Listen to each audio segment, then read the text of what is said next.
दोस्तों ये जो माउस आप देख रहे हो, इस माउस को मैं ऑलमोस्ट 1 महीने से यूज कर रहा हूँ। ये ऑब्वियसली एक वायरलेस माउस है। इसमें माउस के सभी फंक्शनलिटीज के साथ साथ 2 अलग से बटन्स भी है जिनको आप डिफरेंट काम में यूज कर सकते हो।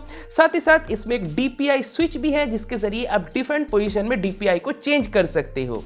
तो अगर आपका भी हाथ मेरे जैसा बड़ा है और आप एक कंफर्टेबल माउस ढूंढ रहे हो, आप घंटों बैठ के काम करने वाले हो, साथ ही आप ये भी चाहते हो कि माउस का कॉस्ट बहुत ज़्यादा ना हो जाए, तो ऐसा लग रहा है कि ये माउस सभी के सभी रिक्वायरमेंट्स को फुलफिल कर देता है।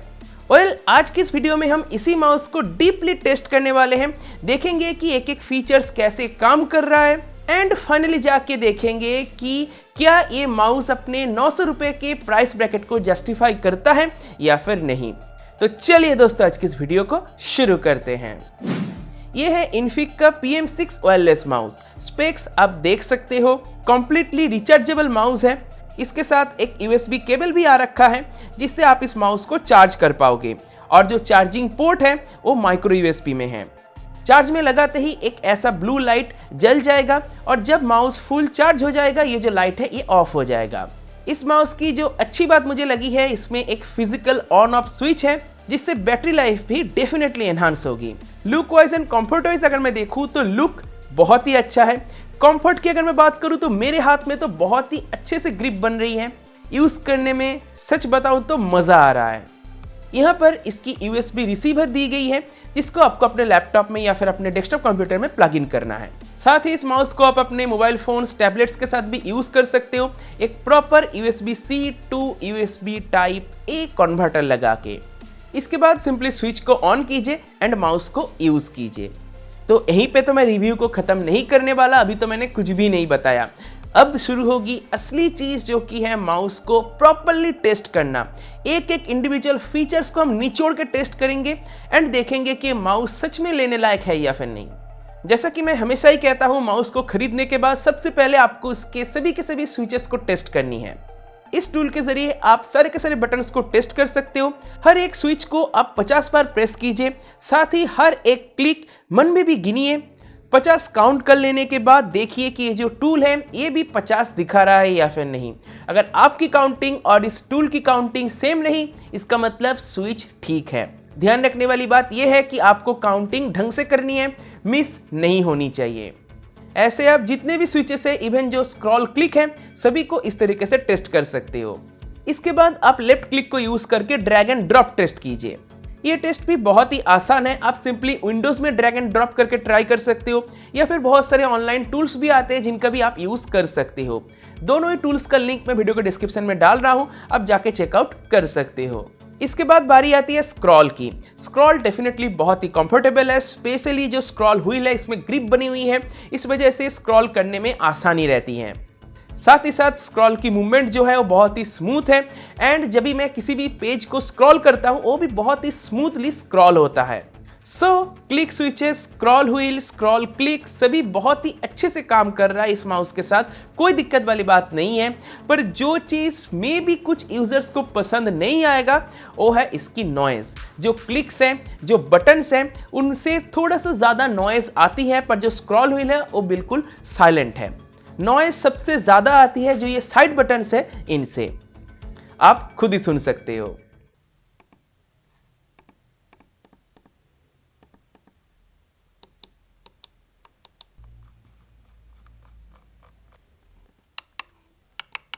अब बारी आती है स्मूथनेस को टेस्ट करने की। बेसिकली इसमें माउस को आपको किसी सरफेस पे रगड़ना है और देखना है कि माउस कितना स्मूथ है।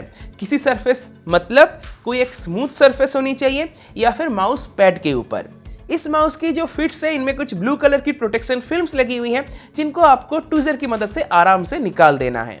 इसके बाद बारी आती है माउस को किसी सरफेस पे रगड़ने की। माउस पैड के ऊपर की अगर मैं एक्सपीरियंस की बात करूं तो बहुत ही स्मूथ है, बिल्कुल प्रीमियम फील हो रही है। पर अगर आप टेबल पे नॉर्मली यूज करोगे तो उतना स्मूथ डेफिनेटली नहीं रहेगा। पर जैसे मैं अपने इस टेबल पे यूज कर रहा हूँ, इसके ऊपर सनमाइका लगी हुई है और वो बहुत ही स्मूथ है, वो ग्लॉसी फिनिश के साथ है, तो इसमें भी माउस बहुत ही अच्छे से काम कर रही है, बहुत ही स्मूथ है। तो फिट्स के रिगार्डिंग मेरा तो कोई कंप्लेन नहीं है। स्विचेस के बाद हर एक माउस की जो मेन कंपोनेंट है वो है उसका सेंसर। सेंसर को चेक करने के लिए कुछ चीजें हैं जिनको आपको टेस्ट करनी है। सबसे पहले आता है जिटर टेस्ट। इसमें आपको माउस को स्लोली धीरे धीरे मूव करवानी है। ऑफ कोर्स आपको माउस पैड ही यूज करनी चाहिए। अगर माउस पैड नहीं है तो किसी स्मूथ सरफेस पे भी रख के आप ये काम कर सकते हो, सिर्फ ग्लास नहीं होनी चाहिए। जब माउस को आप स्लोली मूव करवाओगे उसके साथ जो स्क्रीन पे कर्सर है वो भी स्लोली मूव करेगा। अगर कर्सर मूव करने के दौरान शेक कर रहा है, यानी कि वो कूद रहा है, ऐसे ऊपर नीचे हो रहा है, इसका मतलब माउस का जो सेंसर है वो डिफेक्टिव है। थैंकफुली इस माउस के साथ ऐसा कोई भी दिक्कत नहीं है। कर्सर की मूवमेंट बहुत ही स्मूथ है और जो एक्सपीरियंस रहा है कर्सर को मूव करने के दौरान वो भी काफ़ी अच्छा ही था। नेक्स्ट दोस्तों आपको चेक करनी है लिफ्ट ऑफ डिस्टेंस। ये एक बहुत ही इंपॉर्टेंट एस्पेक्ट है, स्पेशली गेमर्स के लिए।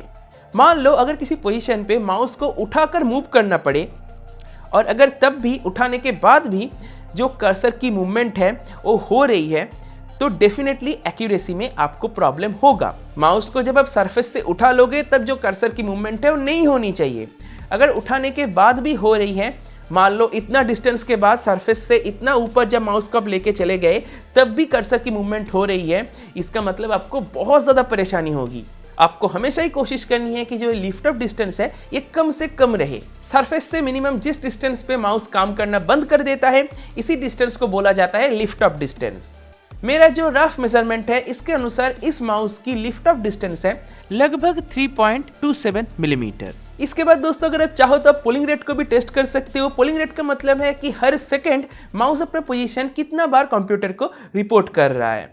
ये बेसिकली हर्ट्ज में मेजर की जाती है, 200 हर्ट्ज, 300 हर्ट्ज ऐसे मेजर की जाती हैं। बहुत सारे ऑनलाइन टूल्स हैं जिनके जरिए आप इसको मेजर कर सकते हो, पर आपको ये ध्यान रखना है कि हमेशा ही जो एवरेज वैल्यू है उसी को लेनी है। इस माउस के लिए जो पोलिंग रेट है वो आप देख सकते हो। टेस्ट प्रोसेस को फर्दर एनहांस करने के लिए आप सेंसर की एक्यूरेसी को भी टेस्ट कर सकते हो। कैसे करना है मैंने इस वीडियो में बता दिया है और वीडियो के डिस्क्रिप्शन में भी मैंने इस वीडियो का लिंक दे दिया है। According to my homemade setup, इस सेंसर की, इस पर्टिकुलर माउस की जो सेंसर है इसकी एरर अराउंड 2% की है। 2% एरर चलता है। जो मेरा ये टेस्ट सेटअप है ये भी तो 100% एक्यूरेट है नहीं, तो इतना एरर चलता है।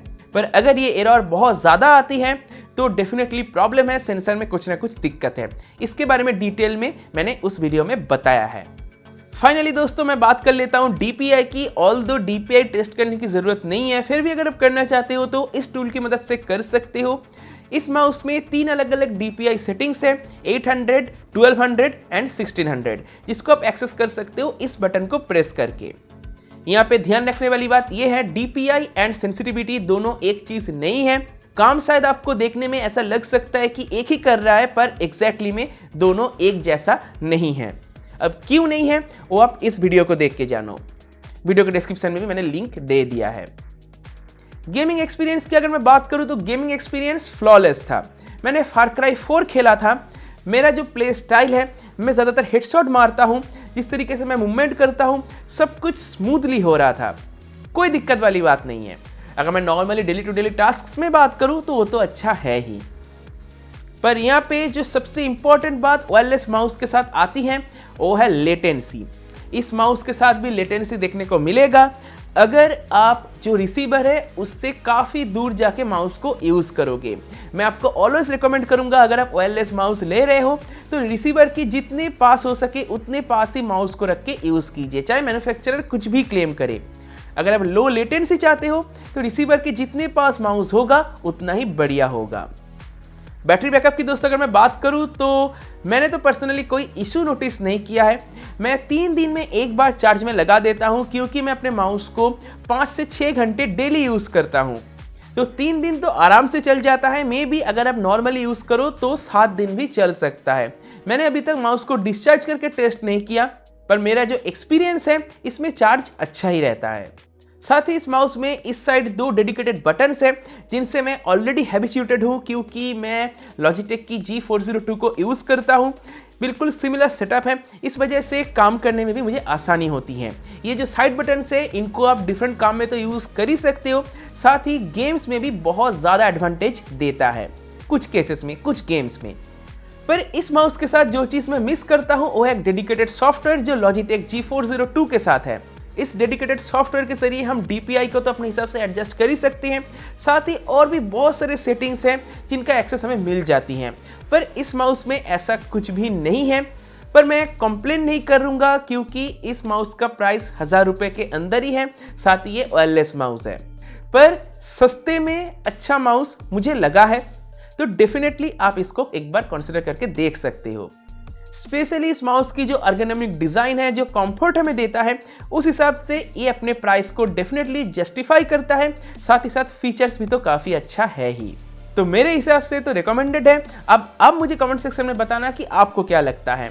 इसी के साथ इस वीडियो को दोस्तों मैं यहीं पर समाप्त करता हूं। मुझे उम्मीद है आपको वीडियो को पसंद आया होगा। अगर आपको वीडियो पसंद है तो वीडियो को लाइक कीजिए, अपने दोस्तों के साथ शेयर कीजिए। अगर आपके मन में कोई सवाल है तो मुझसे कमेंट सेक्शन में बेझिझक पूछ सकते हो, मैं उसका आपको जरूर रिप्लाई करूंगा। अगर आपने मेरे चैनल को अभी तक सब्सक्राइब नहीं किया, सब्सक्राइब कर लीजिए और सब्सक्राइब करने के साथ साथ नोटिफिकेशन बेल है उसको भी जरूर टैप कर दीजिएगा। इससे होगा तो मैं कोई नई वीडियो अपलोड करूंगा तो आपको नोटिफिकेशन मिल जाएगी। इसी के साथ इस वीडियो को मैं यहीं पे समाप्त करता हूं। देखने के लिए दोस्तों आपका बहुत बहुत धन्यवाद। Good bye.